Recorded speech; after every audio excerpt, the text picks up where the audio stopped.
Tip number 1, you say, be holy and be filled with the Holy Spirit. So the idea is just for Christians, we're often so quick to catch other people in sin, what they're doing wrong, and correct people. Right.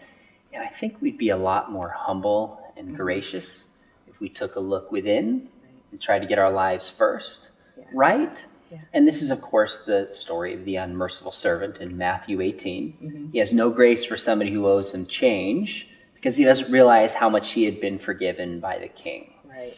So because of social media, our world just says, speak to everything, talk, be fast, be angry. And if we Christians would learn to just slow down, take a deep breath, work on our lives first, I think it would change our communication radically. Absolutely. I mean, what you're talking about is really like the outrage culture. Whatever happens, we have to respond with in outrage, and critique it. So that brings me to your second point, which is really to listen to the person and not the position. Yeah. We have categories for everything today. You're this politically, you're this age, you're this group. And we see each other through these lenses oftentimes, rather than just saying, here's a human being in front of me who's trying to make sense of the world. And I'm going to hear you as a human being before I put you in a box and respond to a position.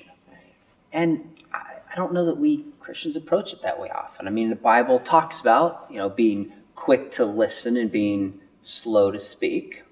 So my dad said to me, and it stuck with me, he said, son, it's more important to understand than it is to be understood.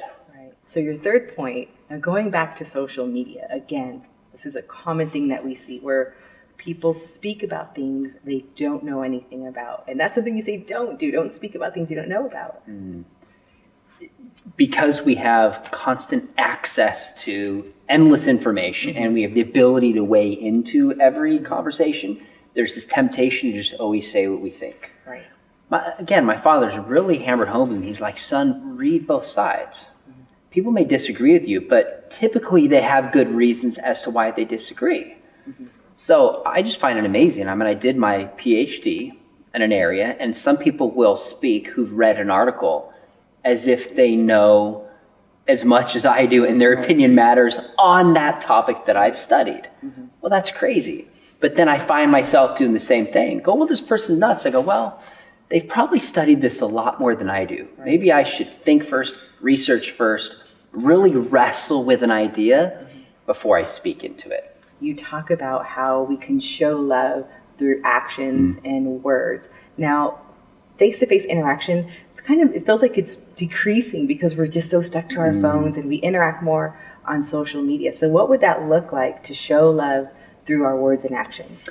I think one of the best ways is just being a genuinely good listener. I can tell you're a good listener. You lean forward, you're listening, you're giving eye contact. I mean, these are simple things we should all know, but we don't do. And I think studies are showing that especially people as a whole today, suicide rates are going up, depression and loneliness. And some studies show that Gen Z, those college age and younger, define themselves as the loneliest generation. Now, I don't blame technology, but the way we use technology and the way it replaces human relationships, I think is contributing to people feeling lonely and broken. So sometimes just putting technology down and looking at somebody and listening to somebody is a way of showing love. That's what M. Scott Peck said. To listen to somebody is to show love to that person. Yeah. So if I want somebody to really care about what I say, as you said earlier, if they feel like I care about them and they're important to me as a person, they're much more likely to be sympathetic towards my point of view.